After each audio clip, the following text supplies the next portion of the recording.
इसके बाद बर्ड उस पर गोली चला देता है और गोली लगने से उसकी मौत नहीं होती, क्योंकि ये कोई आम इंसान नहीं बल्कि वैम्पायर है और बर्ड के ऊपर हमला कर देती है। लेकिन बर्ड जानता है कि वैम्पायर्स को कैसे मारा जाता है, इसीलिए वो इसे मार देता है। दरअसल बर्ड वैम्पायर्स के दांत निकालता है, क्योंकि इस वक्त में वैम्पायर्स के दांत बहुत ज्यादा महंगे बिकते हैं। तभी एक और वैम्पायर आ जाता है जो बर्ड की तरफ बहुत तेजी से आता है, लेकिन बर्ड ने जो स्टील की पतली वायर लगाई थी उस वायर में फंसकर उसकी मौत हो जाती है। बर्ड अपना काम खत्म करने के बाद घर आता है और नहाने से पहले अपनी बॉडी में एक येलो कलर का पाउडर लगाता है, ताकि उसकी स्मेल से वैम्पायर्स उस तक ना पहुंच सके, क्योंकि जिन भी वैम्पायर्स को उसने मारा होता है वो हमेशा बर्ड को ढूंढते रहते हैं। अगली सुबह बर्ड अपनी एक्स वाइफ के घर जाता है। दरअसल उसकी एक्स वाइफ उसकी बेटी को लेकर इस शहर से कहीं और शिफ्ट होना चाहती है, क्योंकि इनके पास अब इतने पैसे नहीं है कि ये अपनी बेटी की फीस जमा कर सके। बर्ड अपनी बेटी से बहुत प्यार करता है, वो उसे यहाँ पर रोकना चाहता है, पर इसके लिए उसे पैसे कमाने होंगे। वहीं दूसरी तरफ हमें एक फीमेल वैम्पायर को दिखाया जाता है जिसका नाम ऑड्री है। ऑड्री अपने पार्टनर को धूप में विजिबल करके मार देती है, क्योंकि ऑड्री की तरह वो भी एक वैम्पायर है और वैम्पायर्स धूप में नहीं जा सकते। दरअसल ऑड्री वैम्पायर्स के लिए एक अलग कॉलोनी बनाना चाहती है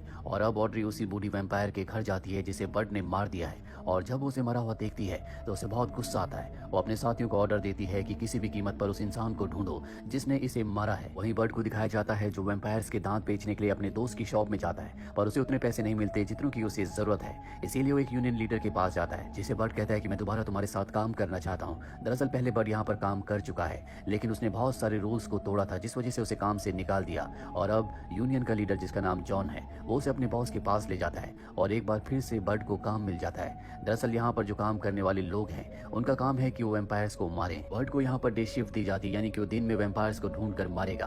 उसे एक पार्टनर भी दिया जाता है और अब ये दोनों के दोनों अपनी गाड़ी से वैम्पायर्स को ढूंढने के लिए उन्हें मारने के लिए निकल पड़ते हैं। पता चलता है कि घर के अंदर दो वैम्पायर्स गए हैं। बर्ड अपने साथ ही अपने पार्टनर से कहता है कि तुम गाड़ी में रहना, और उसे गन देकर वो खुद अंदर वैम्पायर्स का शिकार करने के लिए निकल जाता है। अंदर दो वैम्पायर्स होते हैं जो उसके ऊपर हमला करते हैं। हालांकि बर्ड एक वैम्पायर को मार देता है, पर दूसरा वैम्पायर उसके ऊपर हावी हो जाता है और तभी वहां पर बर्ड का पार्टनर भी आ जाता है, जो ये मंजर देखकर बहुत ज्यादा घबरा जाता है। बर्ड उसे कहता है कि मेरी गन मेरी तरफ फेंको। हालांकि वो बहुत घबराया हुआ होता है, लेकिन सही समय पर वो उसकी गन को उसकी तरफ शिफ्ट कर देता है और बर्ड उस वैम्पायर को मार देता है। वही वैम्पायर ऑड्री को दिखाया जाता है जो बर्ड के दोस्त की शॉप में पहुंच जाती है, जहां पर बर्ड ने उसके रिलेटिव के दांतों को बेचा था, यानी कि उस बूढ़ी औरत के दांतों को। ऑड्री उस शॉपकीपर से पूछती है कि मुझे बताओ कि दांत तुम्हें किसने बेचे। अपनी जान बचाने के लिए उसे बर्ड का नाम लेना पड़ता है। वहीं बर्ड के घर के पास एक लड़की शिफ्ट हुई है जिसका सामान उठाने में बर्ड उसकी मदद करता है। इन दोनों की दोस्ती हो जाती है और अब बर्ड जिसने वैम्पायर्स के दांत एक बार फिर से निकाल लिए थे, वो उन्हीं दांतों को बेचने के लिए अपनी दोस्त की शॉप में जाता है। पर वहां जाकर वो देखता है कि उसके दोस्त को वैम्पायर ने मार दिया है। साथ ही वहां पर बर्ड का नाम भी लिखा होता है, जिसका मतलब ये है कि वैम्पायर्स को पता है कि बर्ड ने उनके रिलेटिव्स को मारा था।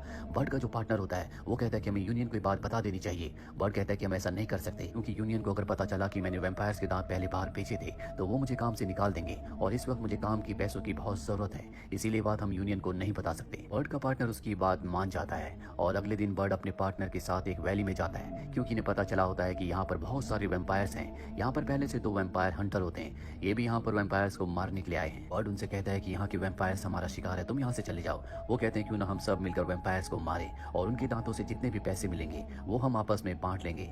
बर्ड उसकी बात मान जाता है और अब ये चारों के चारों वैली के अंदर एंटर हो जाते हैं, जहाँ पर बहुत सारे वैम्पायर्स होते हैं और ये उन सभी वैम्पायर्स को मारकर उनके दांतों को कलेक्ट कर लेते हैं। यहाँ बर्ड का जो पार्टनर है वो बर्ड से बहुत ज्यादा इंप्रेस होता है और वो भी बर्ड की तरह एक वैम्पायर हंटर बनना चाहता है। अगले दिन बर्ड अपनी बेटी को उसकी फ्रेंड के बर्थडे पार्टी पर ले जाता है और तभी उसे ऑड्री का कॉल आता है, जो बर्ड से कहती है कि जिस ओल्ड लेडी को तुमने मारा था वो मेरी बेटी थी, तुमने मेरी बेटी को मुझसे छीन लिया और अब मैं तुम्हारी बेटी को भी तुमसे छीन लूंगी। ये सुनने के बाद बर्ड डर जाता है, क्योंकि वो अपनी बेटी से बहुत प्यार करता है। वो उसे बर्थडे पार्टी से वापस लाता है, गाड़ी में बिठाकर उसके कान में हेडफोन्स लगाकर म्यूजिक को लाउड कर देता है, क्योंकि उसे पता है कि अब वैम्पायर्स इनके ऊपर हमला करने वाले हैं। और होता भी ऐसा ही है। अगले पल बहुत सारे वैम्पायर्स इनका पीछा करना शुरू कर देते हैं। बर्ड अपनी गाड़ी को बहुत स्पीड से चलाता है, तभी उसके सामने एक पतली टनल आती है, जिसके अंदर से निकलकर वो अपनी और अपनी बेटी की जान बचा लेता है। और अब बर्ड अपनी बेटी को लेकर अपनी एक्स वाइफ के घर आता है और वहां पर ऑड्री पहले से बर्ड का इंतजार कर रही होती है। उसने उसकी एक्स वाइफ को पकड़ा हुआ होता है। बर्ड की एक्स वाइफ बर्ड से पूछती है कि सब क्या हो रहा है। बर्ड उसे पूरी सच्चाई बता देता है और यहाँ पर ऑड्री बर्ड से कहती है कि जिस ओल्ड लेडी को तुमने मारा था वो मेरी बेटी थी,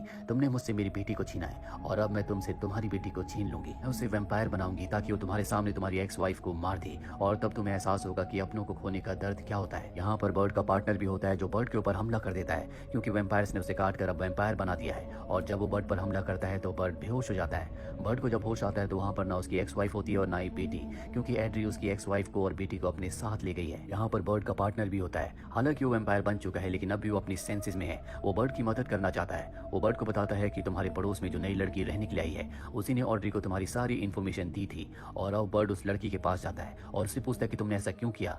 वो बताती है कि ऑड्री ने मुझे जबरदस्ती वैम्पायर बना दिया था, मैं उसकी गुलाम थी और अब मैं तुम्हारे साथ मिलकर ऑड्री से बदला लेना चाहती हूँ। अभी तीनों की तीनों उस जगह पहुंच जाते हैं जहाँ पर ऑड्री के बहुत सारे वैम्पायर्स हैं। ये उन सभी वैम्पायर्स पर हमला कर देते हैं, लेकिन इनकी तादाद बहुत ज्यादा होती है। पर तभी यहाँ पर बर्ड का साथी जो उसके साथ ही काम करता है, जिसका नाम जॉन है, वो अपनी मशीन गन लेकर आ जाता है और ये उन सब वैम्पायर्स को मार देते हैं। बर्ड की जो नेबर है वो उसे एक टनल का रास्ता बताती है और कहती है कि वहाँ पर बहुत सारे वैम्पायर्स छुप कर रहते हैं। ऑड्री, तुम्हारी बेटी और तुम्हारी एक्स वाइफ भी तुम्हें वहीं पर मिलेगी।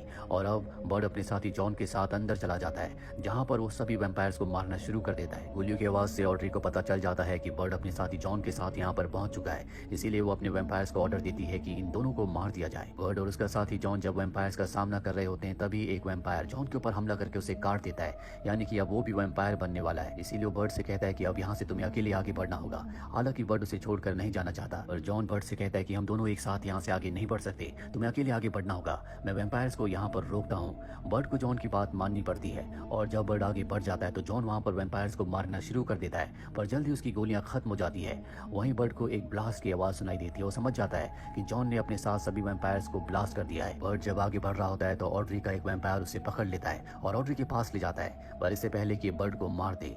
बर्ड का पार्टनर जो कि वैम्पायर बन चुका है और उसकी नेबर जो पहले से वैम्पायर है, वो दोनों के दोनों यहाँ पर आ जाते हैं और ऑड्री के साथी को मार देते हैं। और अब बर्ड के सामने ऑड्री है। वो ऑड्री पर गोलियां भी चलाता है, लेकिन उसकी स्पीड बहुत ज्यादा है, साथ ही गोलियों का उस पर कोई भी असर नहीं होता। और जब वो बर्ड को मारने वाली होती है तो बर्ड की एक्स वाइफ पीछे से उसके ऊपर हमला करती है, जिससे वो जख्मी हो जाती है। और जब वो बर्ड की वाइफ की तरफ बढ़ रही होती है तो बर्ड पीछे से उसे गोली मारता है और वो उस गोली को अपने दांतों से पकड़ लेती है और बर्ड को मारने के लिए उसकी तरफ भागती है। पर जैसे वो बर्ड के पास पहुंचती है, वो पतली स्टील की वायर जो पहले से बर्ड ने वहां पर बांध दी थी, उससे कटकर उसकी मौत हो जाती है। बट इसके बाद अपनी एक्स वाइफ और अपनी बेटी के साथ यहाँ से निकलने से पहले अपने पार्टनर को अपने दोस्त जॉन की हेड देता है और कहता है तुम भी जॉन की तरह बहादुर थे।